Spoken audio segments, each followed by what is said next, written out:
40 people stood on the frozen shore of Grand Traverse Bay, phones held high, recording a teenage boy drowning in ice water. Not one of them jumped in.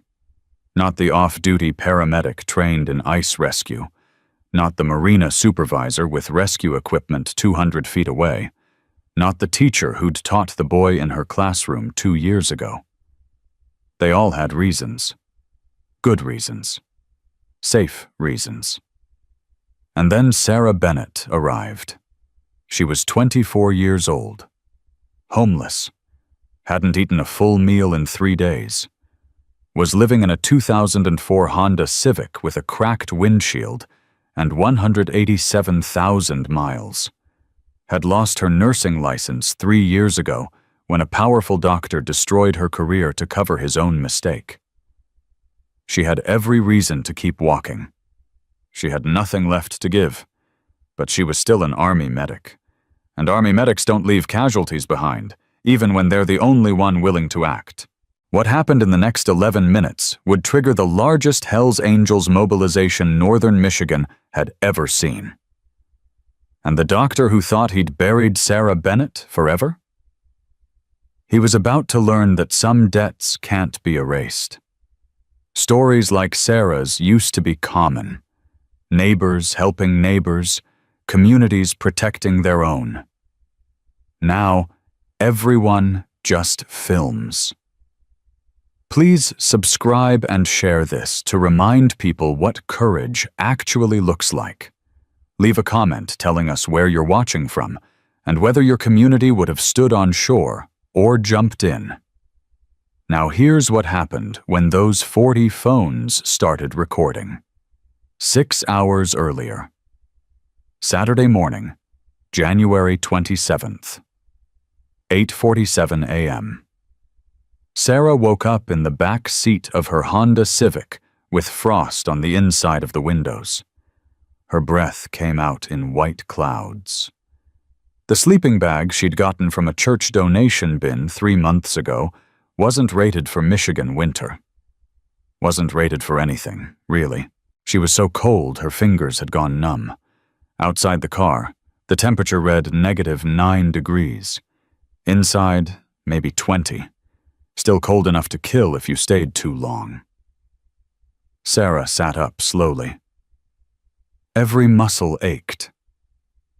Sleeping in a car does that. 3 years of it, and your body starts to break down in ways you don't notice until you try to move. She'd parked in the North Point Beach lot overnight. Public parking. No enforcement in winter. And close enough to the public restroom that she could walk there once it opened at 6 a.m. But she'd overslept. The library opened at 9 a.m. on Saturdays. She had 12 minutes to get ready. Sarah pulled on her jeans over the sweatpants she'd slept in. Layering. That's how you survive Michigan winter in a car. Every piece of clothing you own, all at once.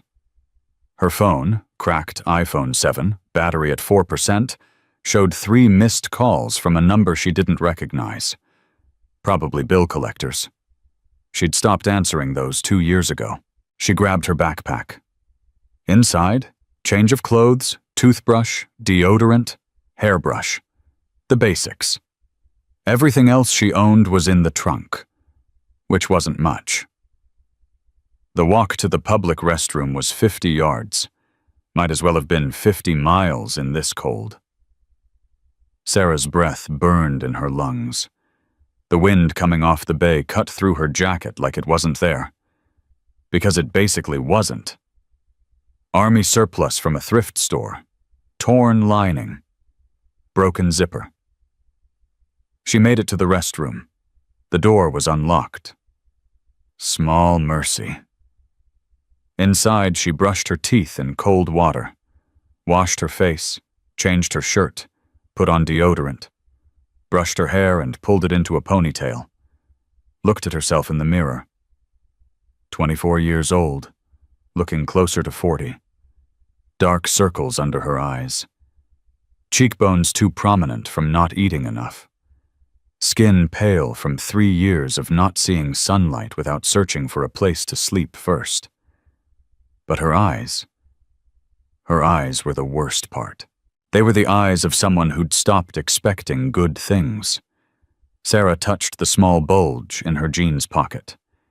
The Army medic badge. Bronze, 2 inches across. From basic training 6 years ago, she carried it everywhere. Every single day. It was the only proof she'd ever mattered. She left the restroom at 8:52 a.m., 8 minutes to get to the library before it opened. The walk took her past Riverside Church. Beautiful building. Stone facade. Stained glass windows. Sign out front. All are welcome. Sarah had tried that welcome once, 4 months ago. She'd gone to their Sunday service, sat in the back, stayed quiet, just wanted to be warm for an hour, to be around people who weren't afraid of her. After the service, she'd approached the church secretary, asked if they knew about any shelters with space. The woman, 50s, wearing a cross necklace, kind face that turned cold fast, had looked at Sarah like she was a problem to solve. "We have a homeless outreach program," the woman said, "but it's for people actively trying to improve their situation. Are you looking for work? Have you applied anywhere?" Sarah had swallowed. "I'm a nurse. I lost my license. I'm trying to get it reinstated, but, well, that's the problem, isn't it? You need to take responsibility for your choices. The Bible says God helps those who help themselves." Sarah had left. She hadn't been back. Now, walking past that same church in -9-degree weather, Sarah felt the same thing she'd felt that day. Invisible. Not just unseen. Erased. The library opened at 9 a.m. Sarah was waiting at the door. She spent the next 8 hours the same way she spent every day. Reading. Staying warm. Charging her phone at the public outlet, using the bathroom, trying not to make eye contact with anyone who might recognize her. Because some people did recognize her. Traverse City wasn't that big. And 3 years ago, Sarah Bennett had been someone. Army veteran. Recent nursing grad. Working at Traverse City Memorial Hospital. Future ahead of her. Then Dr. David Hastings happened. Sarah tried not to think about it, but sitting in the library with medical journals she couldn't use, it was hard not to remember. October 14th, 2021. Mark Brennan, 54 years old. Came to the ER at 11:30 p.m. complaining of chest pain. Sarah had been his nurse, had taken his vitals, had documented everything. Blood pressure elevated. Diaphoresis. Pain radiating to left arm. Classic heart attack presentation. She'd told Dr. Hastings. Recommended an EKG. Hastings had looked at the chart for 30 seconds. Said it was anxiety. Told Sarah to give the patient an Ativan and send him home. Sarah had documented her concerns. Had written in the chart, "Nursing assessment suggests cardiac event. Recommend EKG and troponin levels." Hastings had overruled her. Sent Mark Brennan home. 6 hours later, Mark Brennan died of a massive heart attack in his living room. His wife found him at 6 a.m. The family sued. The hospital settled for $850,000. And Dr. Hastings, decorated Army colonel, chief of emergency medicine, county medical board member, blamed Sarah. He'd testified that Sarah gave him incorrect patient history, that she told him the chest pain was just stress, that she appeared impaired on duty, that he smelled alcohol on her breath. All lies. But who was the medical board going to believe? A decorated doctor with 20 years' experience, or a 21-year-old nurse fresh out of school? Sarah's license was revoked in March 2022. She lost her job, lost her apartment, lost her car payment ability, lost her future. By June 2022, she was living in the Civic. And Dr. Hastings? He got a raise, bought a Tesla, lived in a $780,000 house on the bay, while Sarah froze in a parking lot. At 2:30 p.m., Sarah's stomach growled. She hadn't eaten since yesterday afternoon. A half sandwich she'd found in a trash can outside Panera. She had $3.47 in her checking account. Not enough for a meal. Not enough for anything. She ignored the hunger. She'd gotten good at that.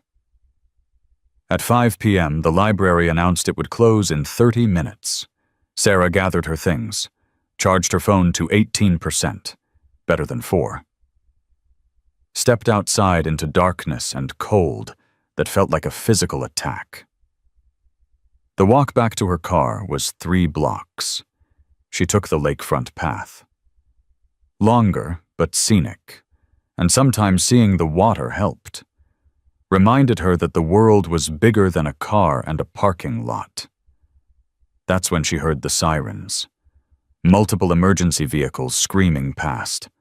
Police, fire trucks, ambulances, all heading toward the waterfront. Sarah's medic training kicked in. Casualty event. Major emergency. She should keep walking. Should get to her car. Should stay warm. Should stay invisible. But her feet carried her toward the sirens. Toward North Point Beach. Toward the crowd. She pushed through people in winter coats. People with hats and gloves and scarves. People who'd never spent a night in a car wondering if they'd freeze to death. Nobody noticed her pushing through. They were all focused on their phones, recording something. Sarah reached the front of the crowd and saw a teenage boy, face down in the water, 45 feet from shore.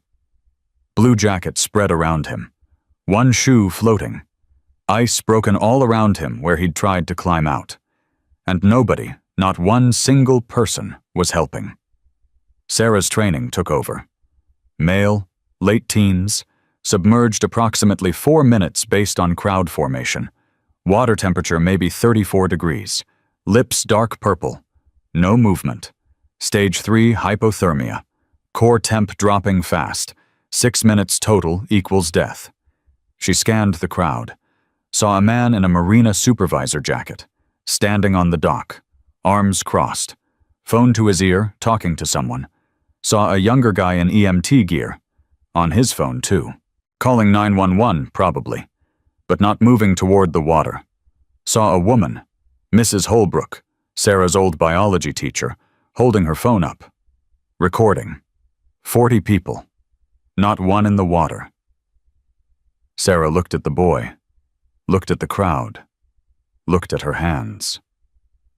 These hands had saved lives in basic training drills, had performed CPR on practice dummies, had learned trauma medicine from combat medics who'd seen war. These hands hadn't saved anyone in 3 years, but they remembered how. Sarah dropped her backpack. Everything she owned hit the frozen ground. People near her flinched, moved away, like her poverty might be contagious. Sarah's hands went to her pocket. Found the Army medic badge. The one thing that still meant something. She pinned it inside her jeans pocket. If I die out there, at least they'll know I tried. She pulled off her boots, tossed her jacket, kept her thermal shirt and jeans. "Ma'am, don't," a man's voice behind her. "The rescue team is 3 minutes away." Sarah didn't answer, didn't look back. She stepped onto the ice. The surface groaned under her weight. 120 pounds spread over 2 feet. It held. Barely. Sarah took another step. Her socks immediately soaked through from melted ice. The cold shot through her feet like electricity. "Someone stop her!" a woman shouted. But nobody did. They just kept filming. Sarah tested each step. 5 feet. 10. The ice cracked beneath her. Spiderweb patterns spreading out. The sound like gunfire. 15 feet. 20. Her heart hammered. every instinct screaming to turn back, to get off this ice before it killed her. But the boy was 30 feet ahead, and he had maybe 2 minutes left. 25 feet. 30. The cold was coming up through her feet, up her legs, into her core. Her teeth started chattering. 35 feet. 40. Almost there. The ice gave way. Sarah went through waist deep. The water wasn't wet, it was knives, stabbing into every inch of skin. Her lungs seized. Her heart stuttered. Her vision went white. She gasped, choked, nearly went under. But she was close enough now, close enough to reach him. Sarah grabbed the boy's jacket collar, flipped him face up. His eyes were half open, rolled back, lips not just purple, black, blue-black, the color of death. She checked his neck for pulse. Nothing. No breathing. No heartbeat. Core temperature maybe 80 degrees. Clinically dead, but not irreversibly dead. Not yet. Sarah got one arm across his chest, started the side stroke kick. Combat life-saving. They'd drilled it in basic. Never thought she'd use it. Back toward shore. The ice kept breaking under their combined weight. She used her free elbow to smash through, creating a path. Her muscles were shutting down. The cold was too much, too fast. Hypothermia creeping into her own core now. 20 feet from shore, something hit the water next to her. A rope. Someone, finally, was helping. Sarah grabbed it with numb fingers, held the boy against her chest with her other arm. Someone pulled. Hard. They dragged both of them through the broken ice, through the freezing water, toward the beach. Sarah's knees hit sand, hands reached down, pulled the boy onto solid ground. Sarah crawled after him, fell onto the snow, shaking so hard she couldn't stand.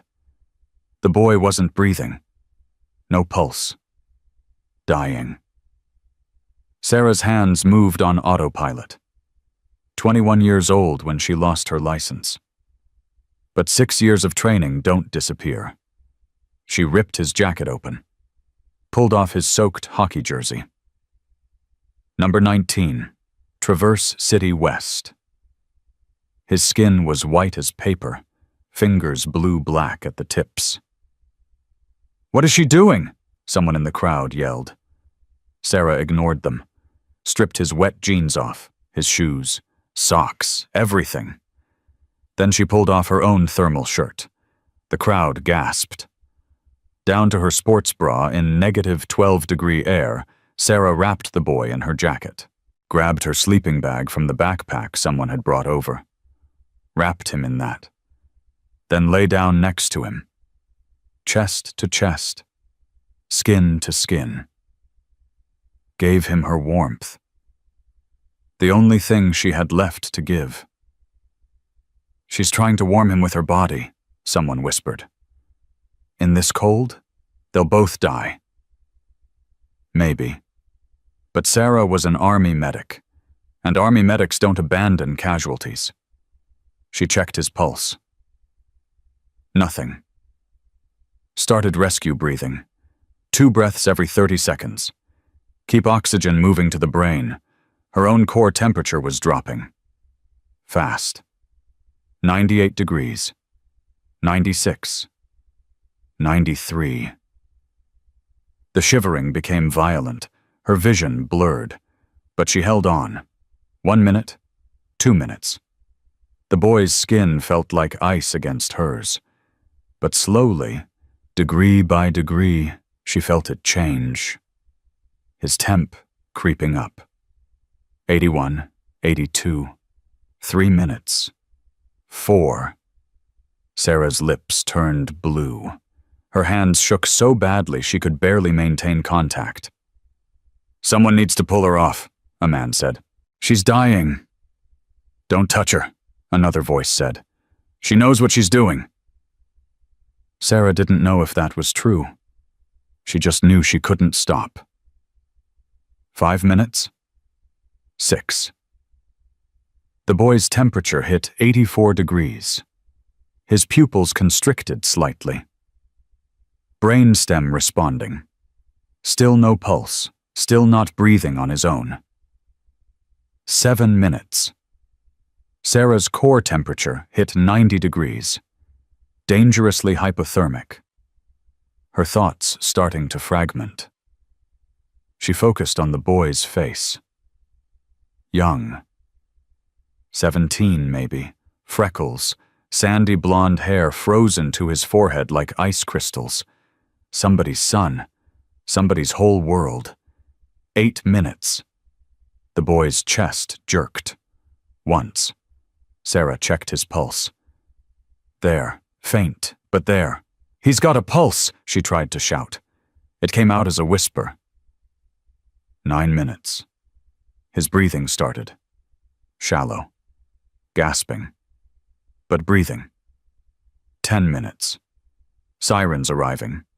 Paramedics running across the sand. Ma'am, let go. We'll take him. Sarah's fingers wouldn't release, locked in place from the cold. Ma'am, you need to let go. A paramedic gently pried her hands away, wrapped her in a blanket. Another paramedic checked the boy's vitals. Pulse 47, breathing shallow, core temp approximately 85. He's coming back. Sarah collapsed, hypothermic, shaking, aware enough to see them load the boy onto a gurney. Alive. She'd done it. 11 minutes. Then everything went black. Sarah woke in an ambulance, wrapped in warming blankets, IV in her arm, heart monitor beeping. Across from her, the boy was on another gurney. Oxygen mask. More IVs. Paramedics working. But alive. What's your name? A paramedic asked Sarah. Sarah. Sarah Bennett. You family? No. Then why? Sarah looked at the boy. At this stranger she'd nearly died for. Because no one else did. The paramedic followed her gaze to her soaked jeans draped over the bench, to the Army medic badge pinned to the pocket. You kept that badge all this time? Sarah's voice was barely there. It's who I am. At Traverse City Memorial Hospital, they wheeled Sarah into the ER. The same ER where she'd worked 3 years ago. The same hallways she'd walked as a nurse. Now she was here as a patient. A homeless patient. The nurse checking her in was young. Maybe 26. Sarah didn't recognize her. Small mercy. Name? Sarah Bennett. The nurse typed, paused, looked at the screen, looked at Sarah. You were a nurse here? Not a question. I was. What happened? Sarah closed her eyes. Dr. Hastings happened. The nurse's expression shifted. Something flickered across her face. Recognition, maybe, or understanding. I'm sorry, the nurse said quietly. I've heard stories. Sarah was too tired to ask what stories. Too cold to care. They moved her to a bay, hooked her up to monitors, wrapped her in heated blankets, started IV fluids. Her core temperature was 91 degrees. Dangerous. Another hour, and she might not have made it. The boy? Sarah asked. Stable, the nurse said. You saved his life. The paramedics said another 2 minutes, and he would have been gone. Sarah nodded, closed her eyes. She'd saved a life. For the first time in 3 years, she'd done what she was trained to do. It felt like remembering how to breathe. In the trauma bay next door, Jake Morrison was surrounded by doctors. Warming blankets, heat lamps, IV fluids run through warmers. Every intervention to bring his core temperature back up slowly. Too fast, and his heart would stop. Rewarming shock. Common in severe hypothermia. Dr. Ellen Rodriguez stood over him, watching the monitors. 48 years old. Chief of Emergency Medicine since Dr. Hastings had been arrested. She'd been the one to replace him. Had spent 3 years cleaning up the culture of fear he'd created. Core temp 86 degrees and climbing, a resident said. Heart rate stable at 52, breathing on his own. Dr. Rodriguez nodded. Keep monitoring. If temp rises more than 1 degree every 30 minutes, slow the warming. She looked at Jake's face. This kid who'd been dead 11 minutes ago.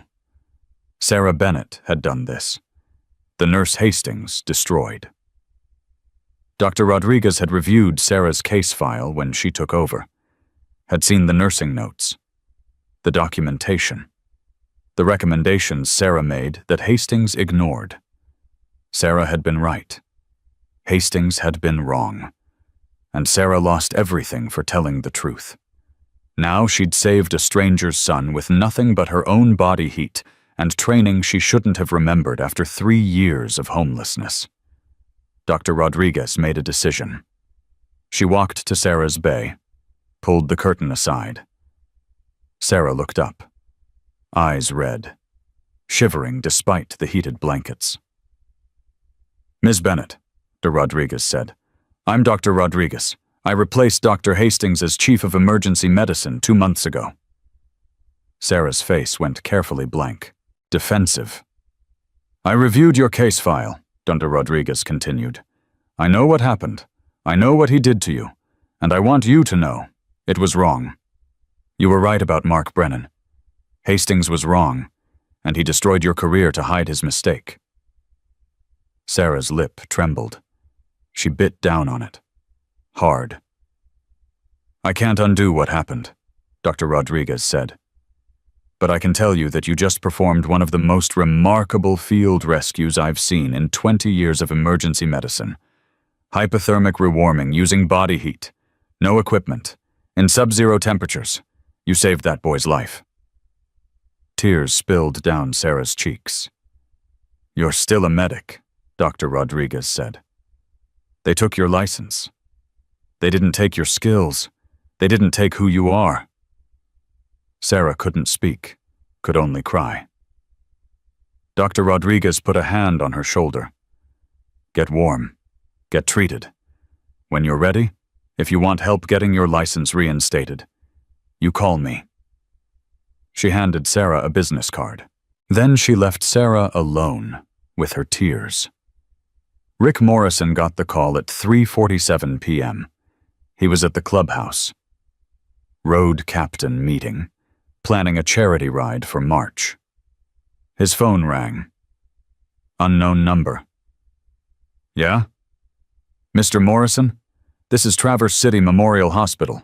Your son Jake was brought in by ambulance. He's stable, but...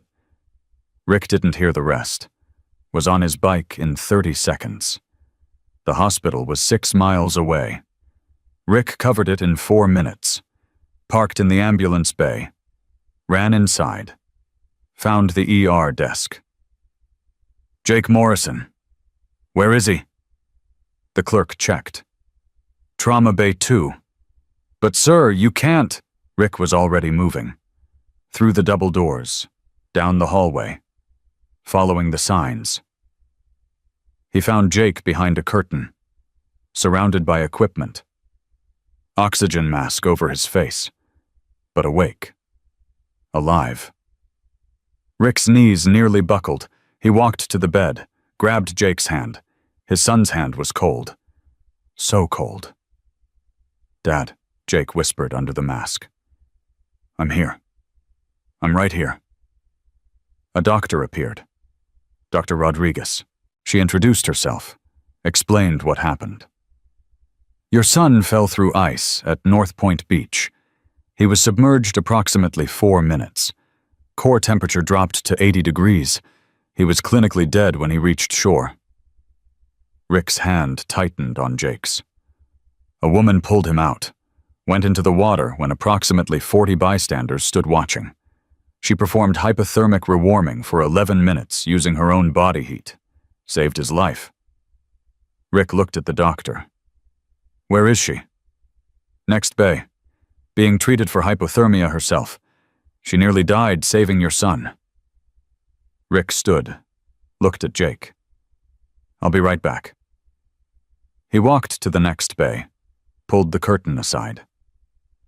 A young woman lay on the gurney, 24 maybe. Thin, too thin, dark circles under her eyes, wearing hospital scrubs because her own clothes were soaked. She looked up when Rick entered. Flinched. Rick realized he must look terrifying. 6'3", leather jacket, tattoos, road captain patch visible. He made himself smaller, sat down in the chair next to the bed, put his hands where she could see them.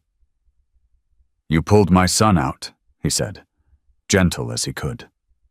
Sarah nodded, didn't speak. "The doctor said you were in the water. Said you used your own body to warm him. Said you nearly died." Sarah's voice was barely there. "He needed help. 40 people were there. I know. None of them helped. I know." Rick looked at this young woman, this stranger who'd saved his son's life. "What's your name?" "Sarah. Sarah Bennett." "Sarah." Rick extended his hand. "I'm Rick. My brothers call me Reaper. And I need you to understand something. You saved my son's life. That means I'm in your debt. Blood debt. You understand? Whatever you need, anything you tell me, and it's done." Sarah looked at his hand, then at his face. She wasn't reaching for it. Rick understood. Someone had hurt her, made her afraid of men's hands. He lowered his hand. Didn't push. "I don't need anything," Sarah said. "Everyone needs something." Sarah laughed. Bitter. Broken. "You can't help me. Try me." She looked at him for a long moment, deciding. Then she told him. Everything. Dr. David Hastings. The patient who died. The falsified records, the medical board testimony claiming she was drunk on duty, the $850,000 settlement that blamed her, the revoked license, the 1,095 days living in her car. Rick listened without interrupting, his jaw getting tighter, his hands curling into fists. When Sarah finished, she said, "So you see, there's nothing you can do. Hastings is untouchable. He's chief of emergency medicine, county medical board member, decorated Army colonel. Who's going to believe a homeless woman over him?" Rick stood. "Nobody's untouchable," he said. "Give me 48 hours. You don't understand. I understand that you're a 24-year-old medic who got destroyed for telling the truth. I understand that a powerful man used his position to bury you. I understand that you've been invisible for 3 years while he got richer." Rick's voice was steady, calm. "And I understand that you just saved my son when everyone else was afraid. That makes you family. And we protect family." He pulled out his phone, dialed. 3 rings. "Ironside, it's Reaper." Marcus Webb's voice. "Brother, what's good?" "I need every patched member within 90 miles at the clubhouse. Tonight, 9 p.m. Pause. "What's happening?" "Someone saved Jake's life while 40 people filmed him dying. She's 24, homeless, former Army medic, former nurse. A doctor destroyed her career to cover his own malpractice. She's been living in a car for 3 years. "Say no more," Ironside said. "We're coming." Rick hung up, looked at Sarah. 48 hours, he said. "That's all I need." He walked out before she could argue. Rick made 4 more calls, same conversation each time. By 9 p.m. that night, 97 motorcycles filled the clubhouse parking lot. Traverse City, Chapter. 63 members. Petoskey Chapter. 58 members, 18 drove down. Cadillac Chapter. 49 members, 12 drove down. Gaylord Chapter. 47 members, 4 drove down. 97 total. Biggest single mobilization in northern Michigan. Hell's Angels history. Some rode 90 miles in sub-zero temperatures. Because a brother called. Rick stood at the front of the room. 97 men in their cuts watching him. He told them what happened. The ice, the drowning, the 40 people filming. Sarah going in. 11 minutes of body heat transfer. Jake alive because one homeless woman had more courage than everyone else combined. Then he told them about Hastings, about Sarah, about 1,095 days in a car. The room was silent when he finished. Then Hammer stood. Rick's uncle, 68 years old, founding member of the Traverse City chapter. "What do we need?" Hammer asked. "Evidence," Rick said. "Witnesses. Documentation. We build a case so solid that Hastings goes to prison and Sarah gets her license back." Ironside stood. "I'll lead investigation. Financial records, hospital complaints, pattern of behavior." Doc stood. Leonard Hayes, Vietnam medic. "I'll verify Sarah's story from a medical standpoint. Review the original case." Bite stood. "Digital footprint, emails, texts, anything electronic that proves the cover-up." Teach stood. "I'll work with Sarah. Help her document everything she remembers." Rick looked around the room, at brothers who'd shown up because he called, who'd ridden through freezing temperatures because someone needed help. "We meet back here in 24 hours, Rick said. "Bring proof, bring witnesses, bring the truth." Hammer spoke. "All in favor?" Silence for exactly 3 seconds. Then every single hand went up. Not one hesitation. 97 men voting to help a woman they'd never met. Because that's what brotherhood means. Because protecting the vulnerable is sacred. Because Sarah Bennett saved one of their own. And blood debt gets repaid. 24 hours after Rick's call, the clubhouse war room was packed. Documents covered every surface. Financial records, hospital complaint files, medical board minutes, laptops running analysis, a whiteboard filled with connections. 97 bikers stood waiting, silent, focused. Ironside walked to the front, ex-Detroit detective. 22 years on the force. Knew how to build cases that stuck. "Here's what we found," he said.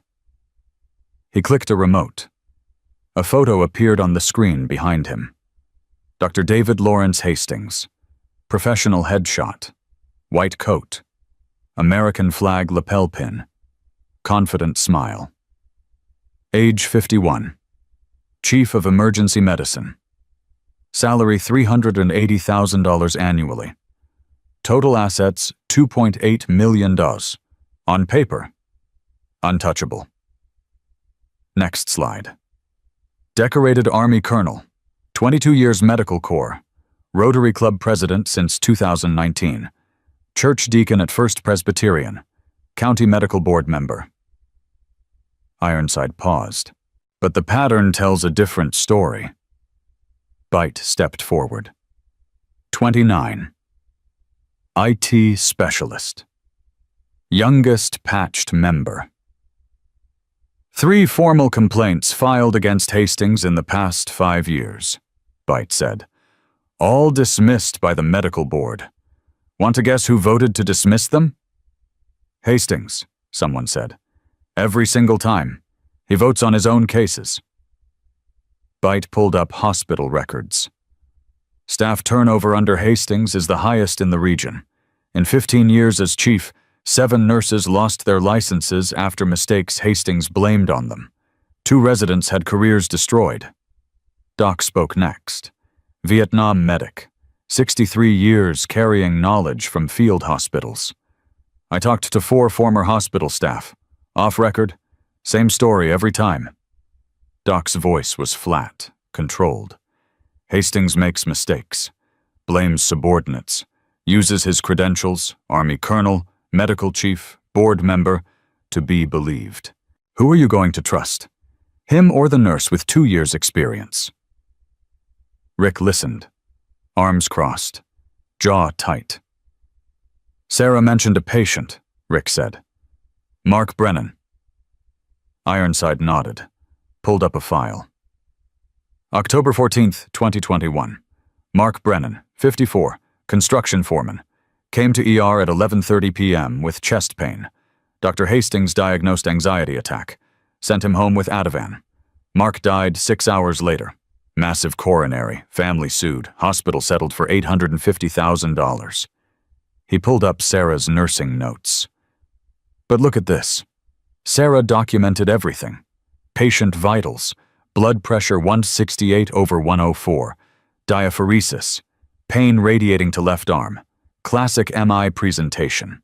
She wrote, and I quote, nursing assessment suggests cardiac event. Recommend EKG and troponin levels. Hastings overruled her, Doc said. Never ran the EKG, never ordered blood work, sent a man having a heart attack home with anxiety medication.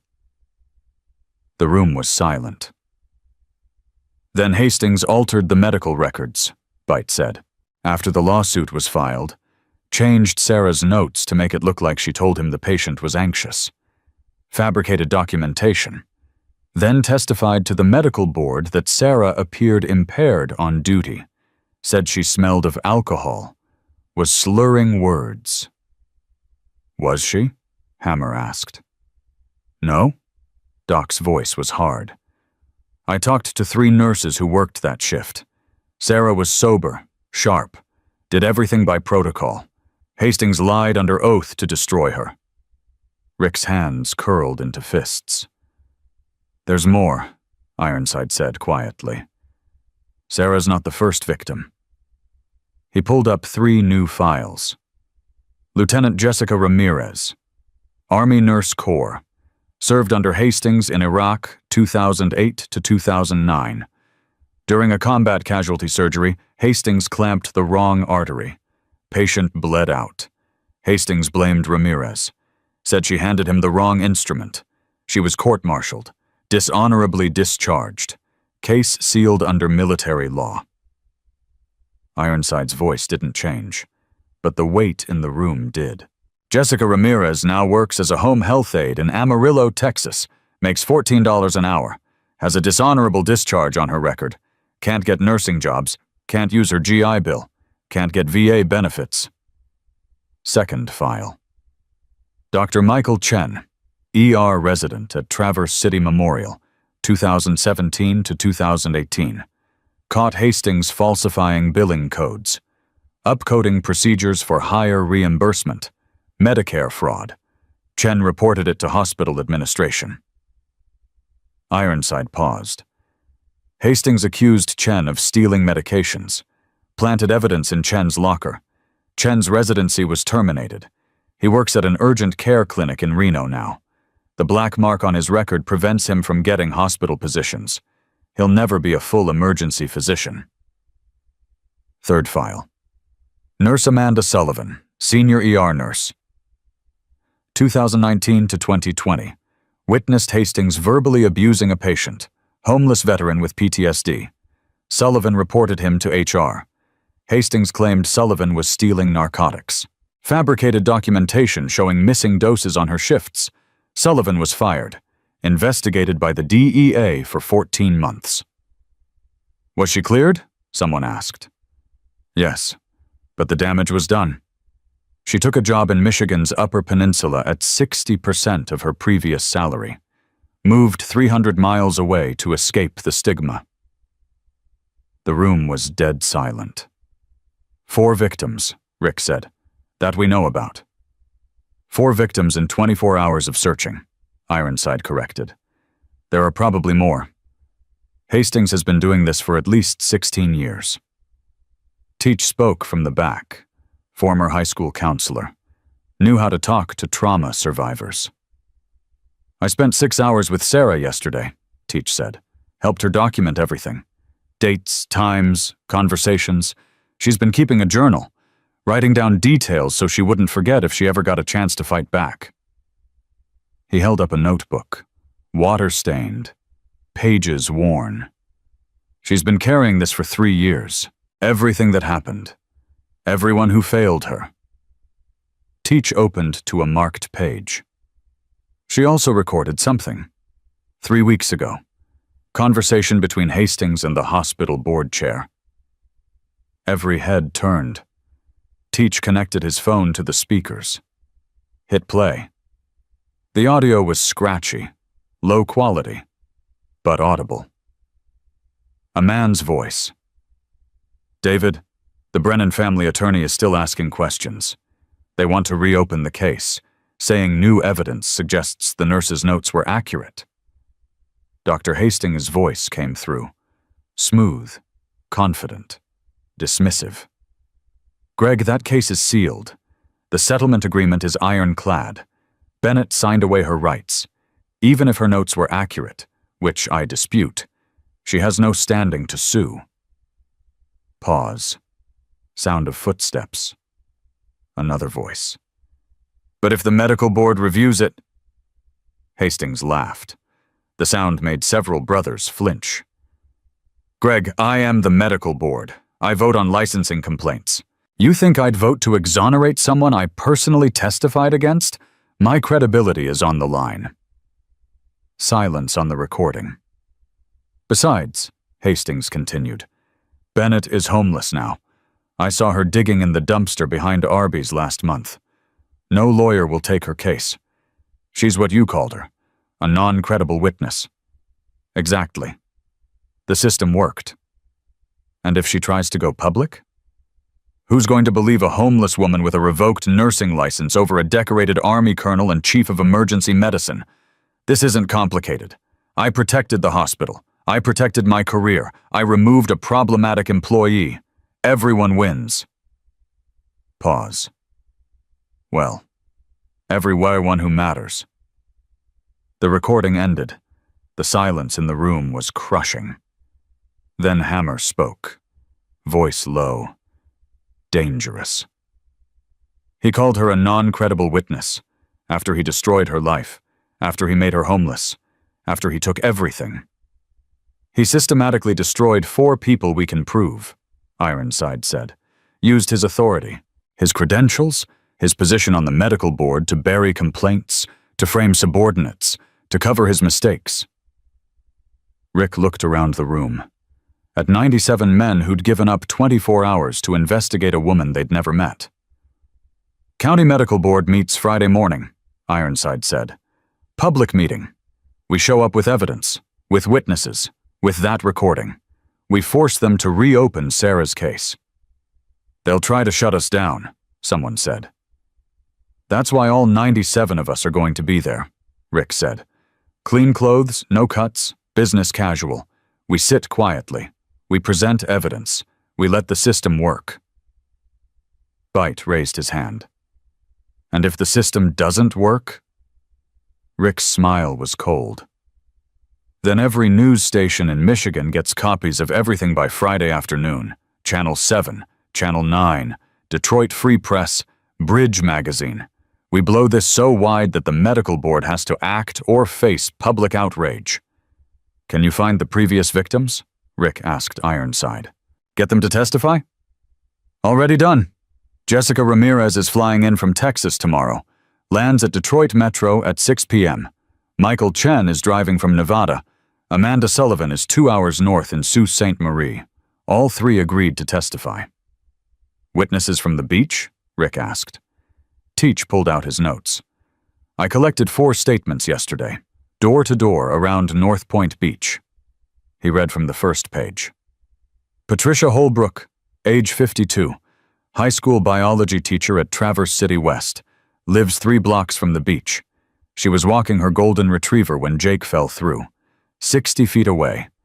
She heard the ice crack, saw Jake go under. Teach looked up. She called 911 at 2:49 p.m., 2 minutes after Jake went into the water. That's documented on the 911 recordings. She also started recording video on her phone. She submitted the video to news stations the next day. His voice hardened. Mrs. Holbrook taught Jake in 9th grade biology 3 years ago. She recognized him, knew his name, watched a 14-year-old kid she'd taught drown while she recorded it for Channel 9 News. Someone cursed quietly. Teach continued to the second statement. Frank Kowalski, age 38, Marina Maintenance Supervisor at Clinch Park Marina, adjacent to the beach, former volunteer firefighter. Certification lapsed 3 years ago, but he's still trained in water rescue. Teach read Kowalski's quote. I saw the thin ice warning signs were down. They'd blown over in the storm the night before. I watched Jake Morrison walk onto the ice. I was going to go tell that kid to get off, but my shift was ending in 10 minutes. I figured someone else would say something. Then I heard the ice crack. Teach looked around the room. Frank Kowalski stood on the marina dock 90 feet from where Jake went under. He had rescue rope in the equipment shed. He had flotation rings. He had everything needed for ice rescue. The shed was 200 feet away. He never moved. Third statement.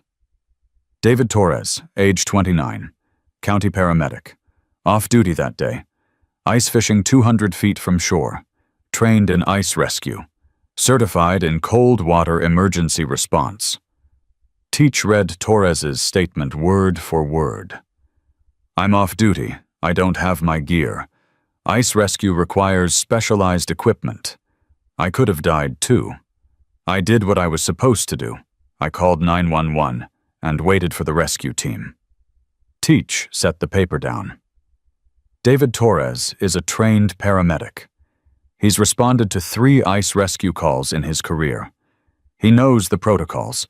He stood on the ice with fishing equipment and watched Jake die. Then watched Sarah, who had no training, no equipment, and was hypothermic from living in a car, do what he was trained to do. The fourth statement. Monica Chen, age 41, insurance claims processor, lives on Lakeshore Drive with her husband and 2 daughters. Teach's voice softened. Monica used to babysit Jake Morrison when he was 8 to 10 years old, before his mother, Rebecca, got sick. Monica knew Jake, knew his mom, recognized him on the ice that day. He read her statement. I saw Jake crawling toward open water. I recognized him even from the parking lot. I started running toward the beach. My husband grabbed my arm. He said, "That's not our problem, Monica. We have our own kids to think about." So I stopped. I got out my binoculars. And I watched. Teach looked up, met Rick's eyes. Monica Chen watched through binoculars from her car, while Jake Morrison, a boy she used to make sandwiches for, a boy whose mother she'd prayed with during chemotherapy, drowned 40 feet from shore. She submitted this statement with tears running down her face. She said, I knew Rebecca. I watched her son die while I stood there like a statue. The room held its breath. Rick spoke, voice low, controlled. 40 people stood on that beach, phones in their hands, recording, calling 911, waiting for someone else to act. My son was clinically dead for 4 minutes because not one of them had the courage Sarah did. Hammer stood. Club elder, voice of wisdom. Medical board meets Friday, 9 a.m., County Administrative Building. We show up, all 97 of us. We present evidence. We demand they reopen Sarah's case and investigate Hastings. Not a protest, Rick emphasized. A peaceful assembly. We're there to bear witness, to make sure they can't sweep this under the rug the way they did 4 times before.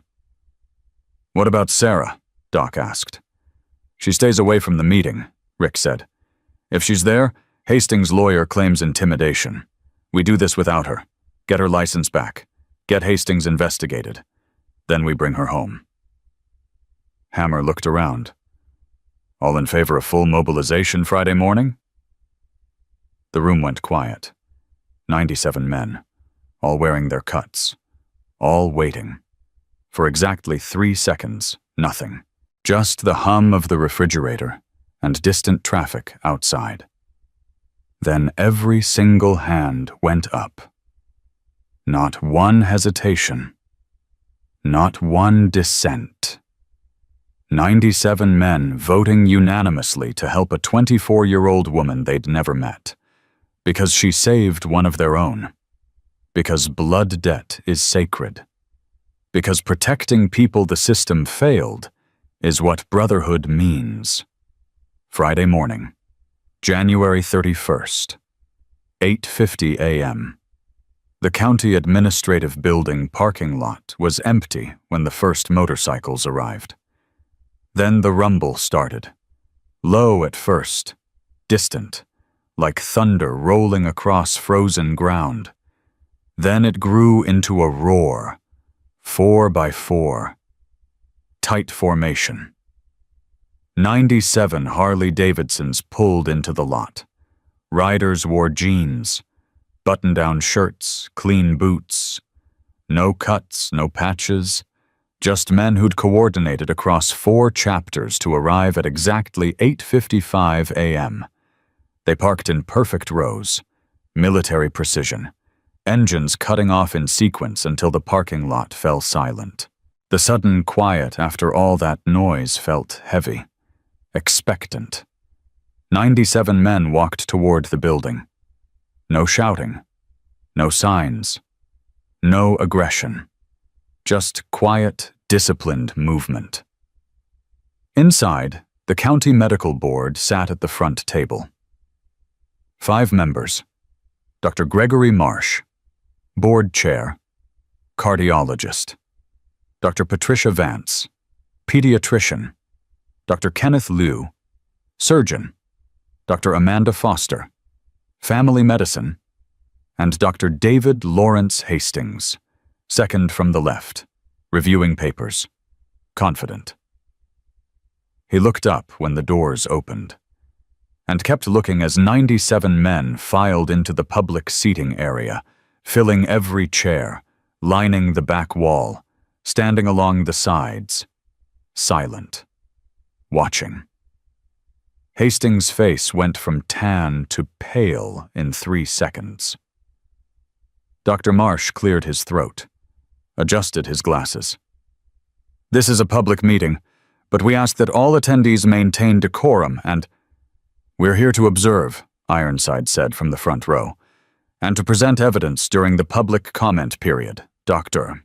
Marsh looked at the crowd, at Hastings, back at his agenda. "Very well. This meeting of the County Medical Board is called to order." Routine business took 40 minutes. Budget approvals, licensing renewals, protocol updates.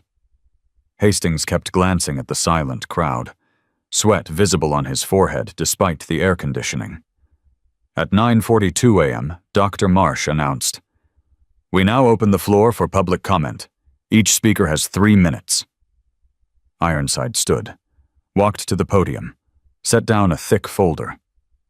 "Marcus Webb, 22 years Detroit Police Department, Homicide Division, retired detective. I'm here regarding the case of Sarah Elizabeth Bennett, RN. License revoked March 18, 2022, following testimony from Dr. David Hastings." Hastings sat perfectly still, face blank. Ms. Bennett was held responsible for the wrongful death of Mark Anthony Brennan, who died October 14, 2021, from a massive myocardial infarction that Dr. Hastings failed to diagnose. The hospital settled the wrongful death lawsuit for $850,000. The settlement agreement specifically named Ms. Bennett as the negligent party. Ironside opened the folder. "However, I have Ms. Bennett's original nursing notes from that shift, time-stamped, documented in the electronic medical record system. She performed a full cardiac assessment on Mr. Brennan. She documented elevated blood pressure of 168/104, diaphoresis, pain radiating to the left arm, and she wrote, I'm reading verbatim, nursing assessment suggests cardiac event. Recommend EKG and troponin levels. He slid the printed notes across the table to Dr. Marsh. Dr. Hastings overruled that recommendation. No EKG was performed. No cardiac enzymes were drawn. Mr. Brennan was diagnosed with an anxiety attack and sent home with Ativan. He died 6 hours later. Dr. Marsh was reading the documents, his expression darkening with each line.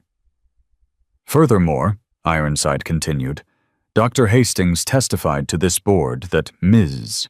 Bennett appeared impaired on duty that night. He stated that she smelled of alcohol and was slurring her words. I have sworn affidavits from 3 nurses who worked that same shift.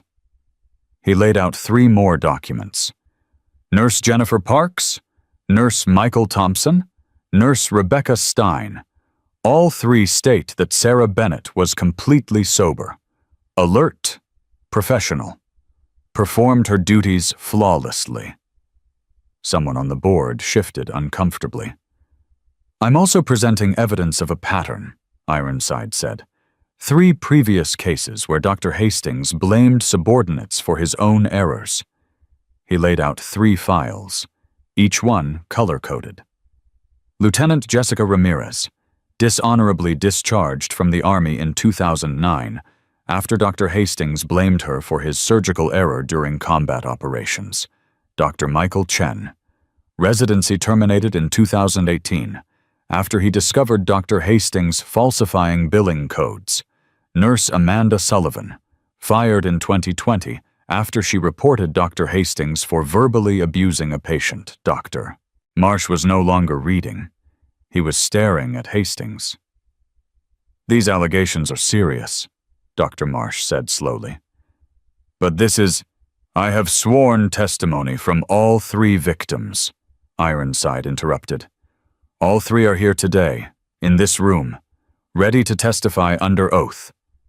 From the crowd, 3 people stood, a woman in her 50s, Hispanic, wearing a Target employee vest. Jessica Ramirez, a young man in a button-down shirt, Asian American, glasses. Michael Chen, a woman in her 40s, blonde, nurse's scrubs visible under her jacket. Amanda Sullivan. Hastings' face went white. Finally, Ironside said, I have a recording. 3 weeks old. A conversation between Dr. Hastings and Dr. Gregory Marsh, that's you, sir, discussing Sarah Bennett's case. Dr. Marsh's eyes widened. Ironside connected his phone to the room's speaker system. Hit play. Dr. Hastings' voice filled the room. Clear, confident, damning. Greg, that case is sealed. Bennett signed away her rights. Even if her notes were accurate, which I dispute, she has no standing. But if the medical board reviews it, Hastings laughed on the recording. Several board members flinched. I am the medical board. I vote on licensing complaints. You think I'd vote to exonerate someone I personally testified against? My credibility is on the line. Pause. Besides, Bennett is homeless now. I saw her digging in a dumpster last month. No lawyer will take her case. She's a non-credible witness. The system worked, Greg. And if she tries to go public? Who's going to believe a homeless woman with a revoked nursing license over a decorated Army colonel and chief of emergency medicine? I protected the hospital. I protected my career. I removed a problematic employee. Everyone wins. Everyone who matters. The recording ended. The silence lasted exactly 7 seconds. Then Dr. Marsh spoke, voice shaking.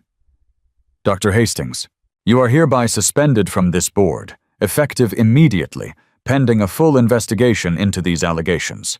This meeting is adjourned until— You can't suspend me, Hastings said. Standing. I have rights. "Sit down, David," Dr. Marsh said, "or I will have security remove you." Hastings looked at the 97 men sitting in perfect silence. At Ironside, standing at the podium. At the 3 previous victims still standing. He sat down. Dr. Marsh looked at the crowd. At Ironside. "The board will review all evidence presented here today.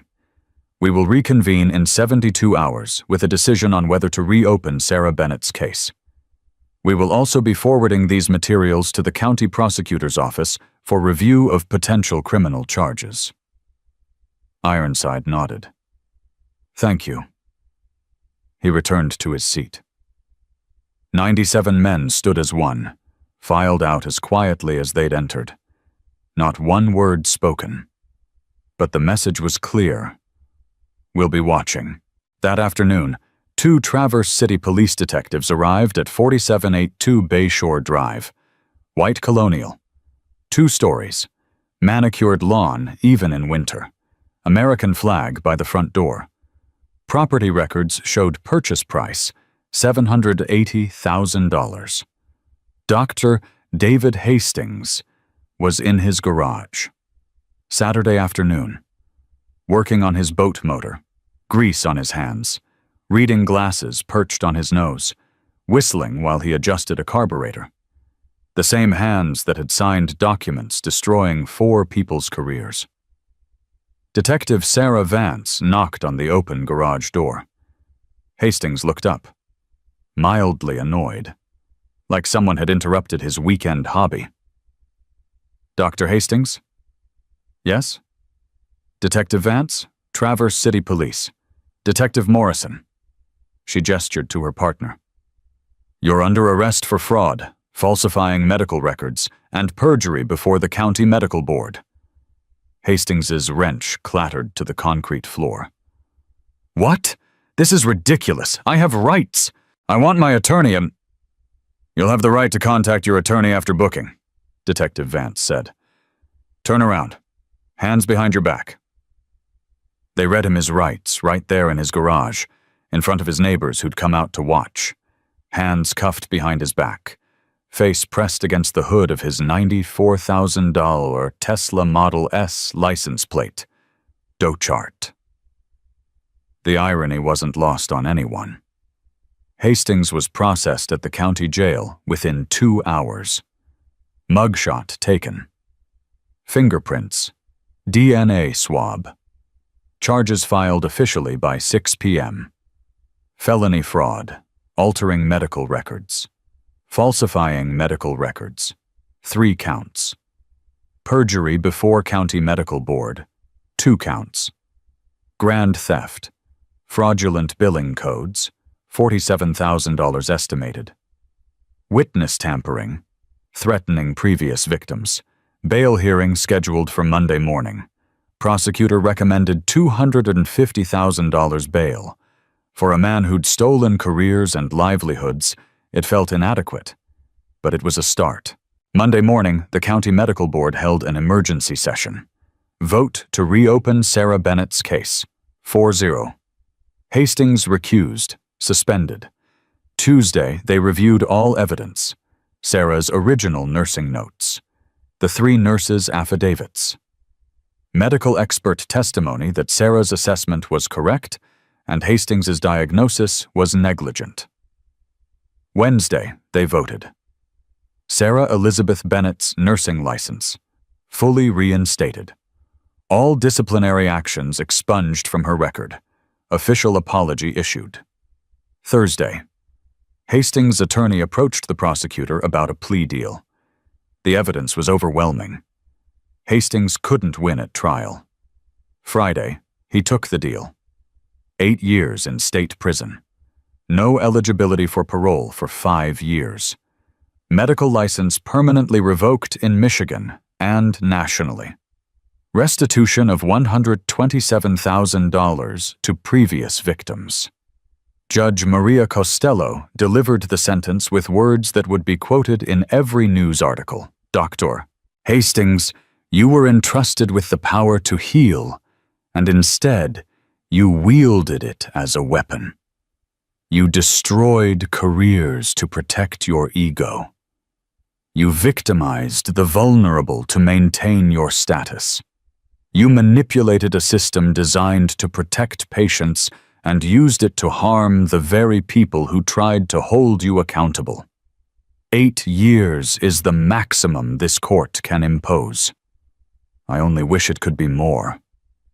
Hastings was led out in handcuffs, heading to Lebanon Correctional Institution, 2 hours from Traverse City, far enough that he'd never accidentally encounter any of his victims. The week after sentencing, Rick pulled his truck into Lakeshore Apartments, Unit 3B, ground floor, 1 bedroom.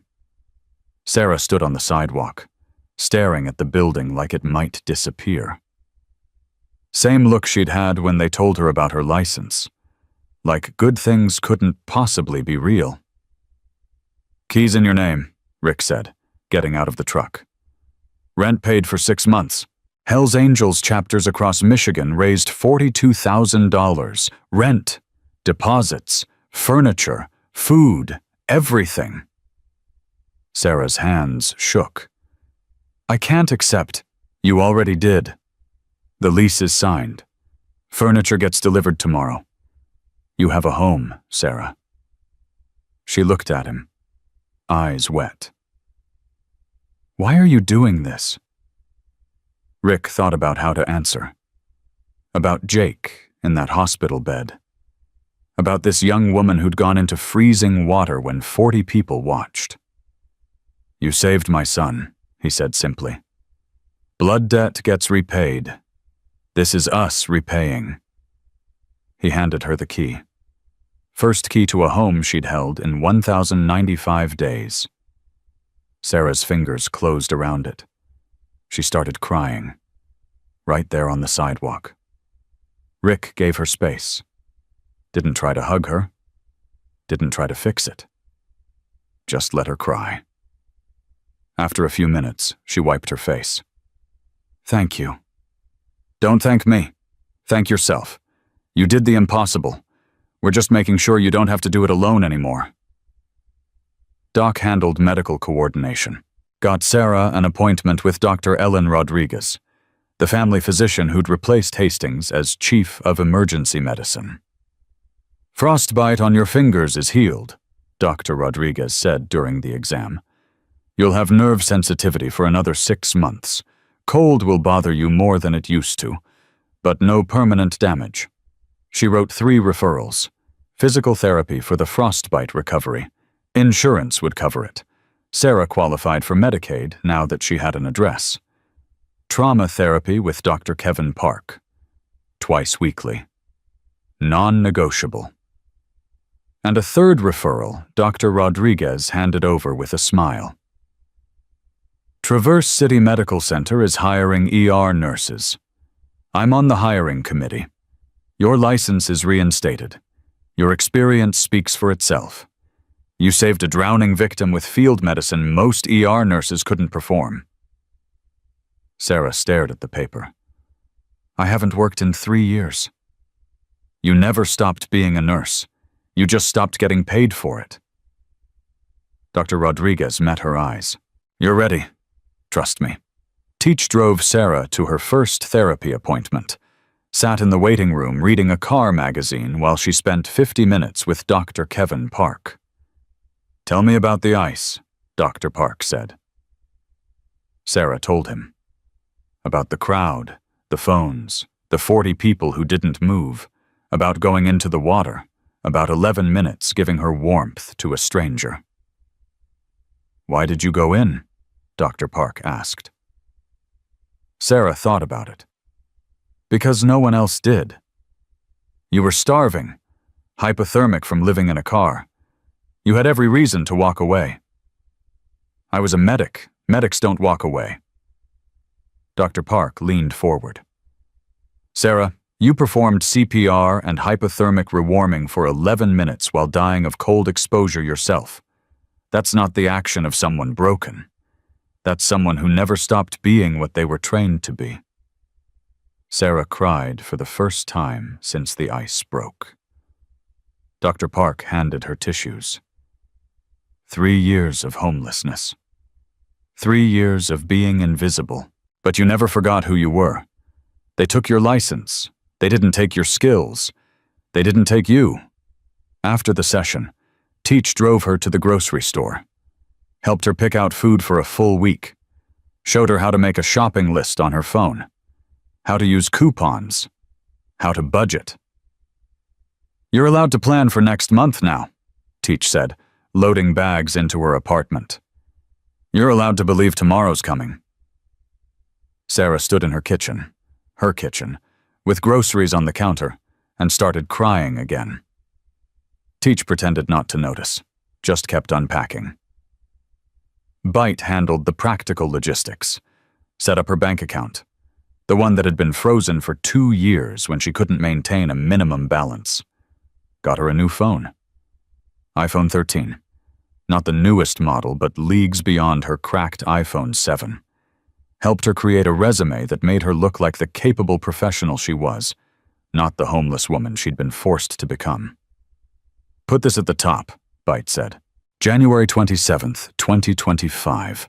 Performed emergency ice rescue and hypothermic rewarming that saved a minor from cardiac arrest when first responders were 11 minutes from scene. Sarah applied to Traverse City Medical Center on Tuesday. Got a call for interview on Wednesday. Interview was Thursday morning. The nurse manager, Patricia Wells, recognized Sarah's name immediately. You're the woman who saved Jake Morrison. I did my job. Your job ended 3 years ago when you lost your license. You saved that boy as a private citizen with no equipment and hypothermia yourself. Patricia pulled up Sarah's file. Dr. Rodriguez recommended you personally. Your license is reinstated. Your references from before 2022 are excellent. When can you start? Sarah blinked. I got the job? You got the job. ER nurse, second shift. Starting salary $68,000. You start orientation Monday if you're ready. Sarah thought about the Honda Civic she'd lived in for 1,095 days. About the library where she'd spent every day reading journals she couldn't use. About the cold that never ended. I'm ready.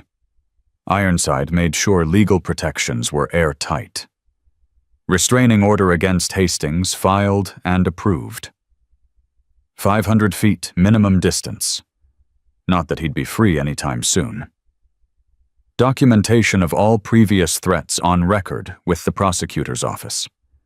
Witness protection protocols in case any of Hastings' allies decided to retaliate.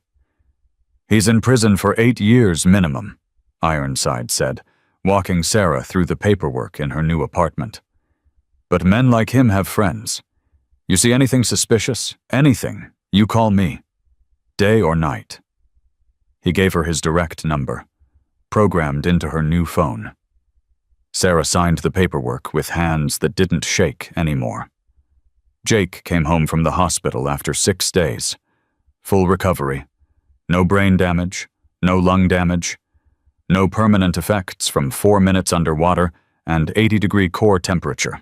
He'd been lucky in ways that shouldn't have required luck. Rick sat him down that evening. Living room. Just the two of them. I need you to understand something, Rick said. You almost died because I wasn't there. Because I was at the clubhouse while you were on thin ice trying to get your mother's medallion. Jake looked down. Guilt written all over his face. I'm sorry, I dropped it and I couldn't let it go. It was Mom's. I know. But Jake, your mom wouldn't want you dead trying to retrieve a piece of metal. She'd want you alive. Everyone just stood there, Dad. Jake's voice cracked. All those people. They just filmed. I know. Except her. Sarah. She went in. Rick nodded. She went in when 40 people were too afraid. She gave you her body heat when she was dying from cold herself. She saved your life. Can I meet her? Thank her? Soon. She's getting settled. She's been through a lot. But soon. 7 months later, August 15th, 2025, Saturday afternoon. The Hells Angels Traverse City Clubhouse was decorated for the annual summer cookout.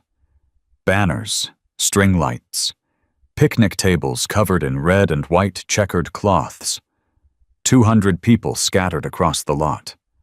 Club members, families, friends. Kids running around with sparklers even though it was still daylight.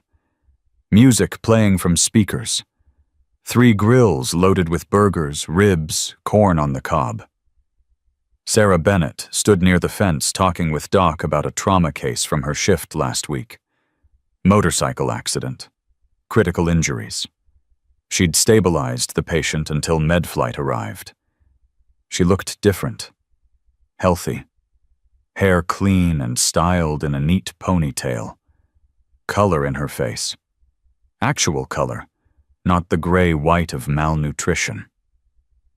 43 pounds heavier than the woman who'd crawled from frozen water 7 months ago. She wore jeans that fit, a Traverse City Medical Center t-shirt, sneakers that weren't held together with duct tape. Looked 24. Finally looked her age. Jake Morrison walked up with his dad.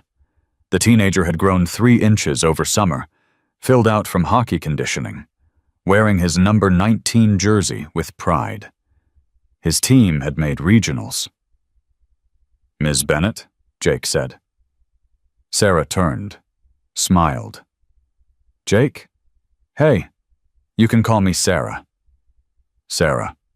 He swallowed. "I wanted to thank you. I know I sent that card in March, but I wanted to say it in person. You saved my life." "You already did thank me. The card was beautiful." "I know, but—" Jake looked at his dad. Rick nodded encouragement. "You went into the water when everyone else just watched. You almost died keeping me warm, and I don't know how to say thank you for that." Sarah put a hand on his shoulder. "You're alive. You're healthy. You're playing hockey again. You're happy. That's all the thanks I need." Rick stepped forward holding a wooden plaque. "We wanted to give you something," he said. "From all of us. From the Brotherhood." He handed it to her. Mounted on the plaque was Sarah's Army Medic badge. The bronze one she'd pinned to her pocket, thinking she was going to die. Rick had retrieved it from the ice after the rescue, had it professionally cleaned, preserved under glass. Below the badge, an engraved inscription. "Heroism isn't rank or title. It's action when no one else will move. Hells Angels MC, Northern Michigan, January 27th, 2025. Sarah stared at it. At the badge that had defined her for 6 years. That she'd carried through basic training, nursing school, her job, and 1,095 days of homelessness. Her vision blurred. "We also wanted to tell you what's happened since," Rick said. He counted on his fingers. "The hospital fired 3 administrators who ignored complaints about Hastings. County Medical Board implemented new policies. No member can vote on cases involving their own testimony. Amanda Sullivan got her job back at Traverse City Memorial with full back pay and a formal apology. Michael Chen was offered a residency position in Detroit. Jessica Ramirez is working with military advocacy groups to get her discharge status reviewed." He paused. "And the bystander intervention training program you designed with Teach? The one where you talk to high school students about recognizing when someone needs help? 17 school districts across Michigan adopted it, teaching kids that filming isn't helping. That courage means acting even when you're scared." Sarah held the plaque against her chest. "I didn't do anything special. I just couldn't watch someone die." Hammer walked up. Rick's uncle, club elder, beer in hand. "That's exactly what made it special," Hammer said. 40 people could watch. You couldn't. That's the difference between existing and living. Doc raised his glass. "To Sarah Bennett." The woman who reminded us that heroes don't wait for permission. 200 voices echoed. To Sarah! She laughed through tears. The first real laugh in 4 years.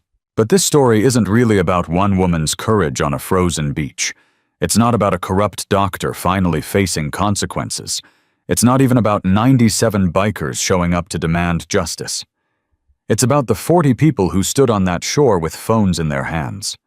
The teacher who recognized her student and chose recording over rescue. The paramedic trained in ice rescue who chose safety over risk. The marina worker who had equipment and chose convenience over action. The mother who knew the boy and chose comfort over courage. 40 people made a decision that day. They decided someone else would handle it, that professionals were coming, that it wasn't their responsibility. And a 17-year-old boy died for 4 minutes while they watched. Sarah Bennett made a different decision. She decided that waiting was the same as killing, that inaction was a choice, that courage meant moving when your hands were shaking and your brain was screaming to stop. She wasn't stronger than those 40 people, wasn't braver. She was 24 years old, homeless, starving, had nothing left to risk except a life she wasn't sure was worth living anymore. But she moved anyway. And that movement changed everything. Here's what you need to understand. There are Sarah Bennetts everywhere.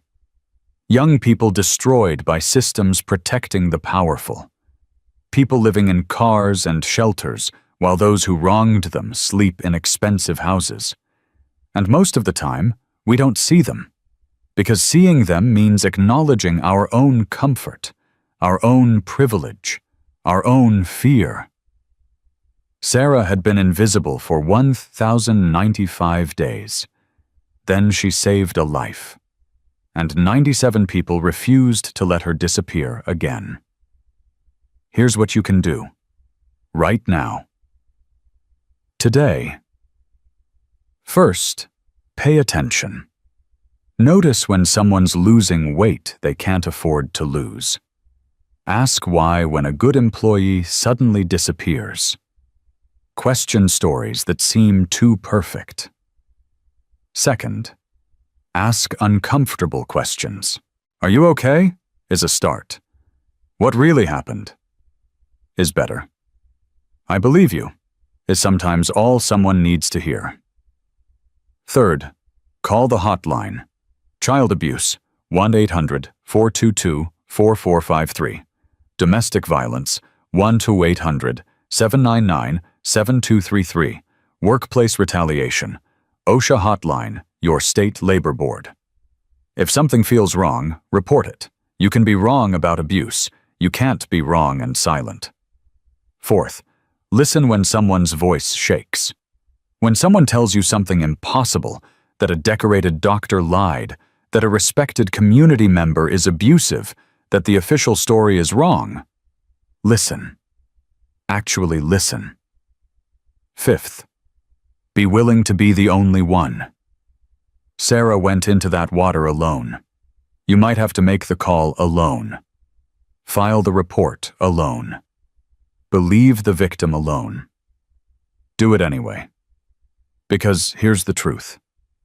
The next Sarah Bennett might be in your town. The next Jake Morrison might be at your local beach. The next 40 bystanders might include you. And when that moment comes, you have a choice. Will you film? Or will you move?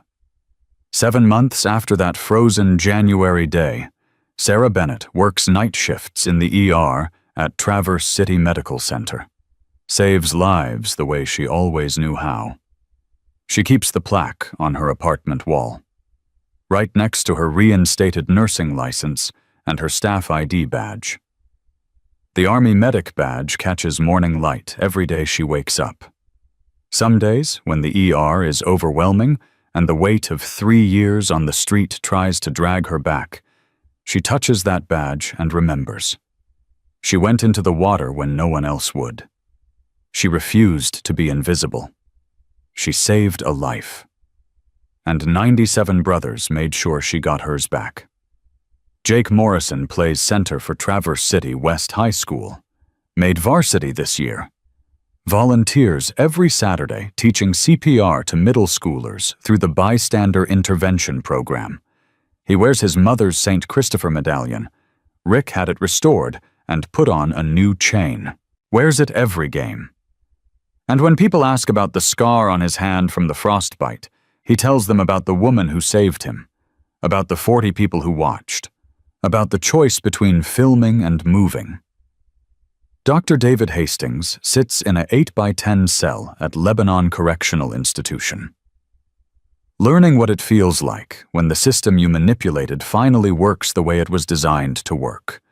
Not through violence, not through chaos, through evidence, through witnesses, through people who refused to let injustice stand unchallenged. Sarah doesn't hate him anymore.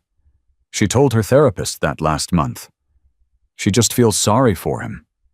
Sorry that he was so afraid of being wrong that he destroyed 4 people rather than admit one mistake. That's what fear does. It turns you into someone who watches instead of acts, someone who protects reputation over truth, someone who films instead of helps. Courage is the opposite of that. Courage looks like a 24-year-old woman who had every reason to walk away and didn't. If this story moved you, subscribe to this channel. Share it with someone who needs to hear that protective people still exist. Comment below. Tell us where you're watching from. Tell us about a time someone helped when everyone else looked away. Or tell us what you wish someone had done when you needed help. Because these stories matter. Not for the algorithm. Not for the views, but because somewhere right now, there's another Sarah sitting outside another library, wondering if anyone will ever see her, if anyone will ever fight for her, if she matters enough to be saved. She does. You do. We all do. And sometimes all it takes is one person choosing to move instead of film, to act instead of watch, to be the one who doesn't walk away. The ice doesn't crack beneath Sarah's feet anymore. The cold doesn't burn. The lips that turned blue in -12 degrees now smile at patients and colleagues and friends who see her as exactly what she is. A hero who never stopped being a medic, even when the world said she wasn't.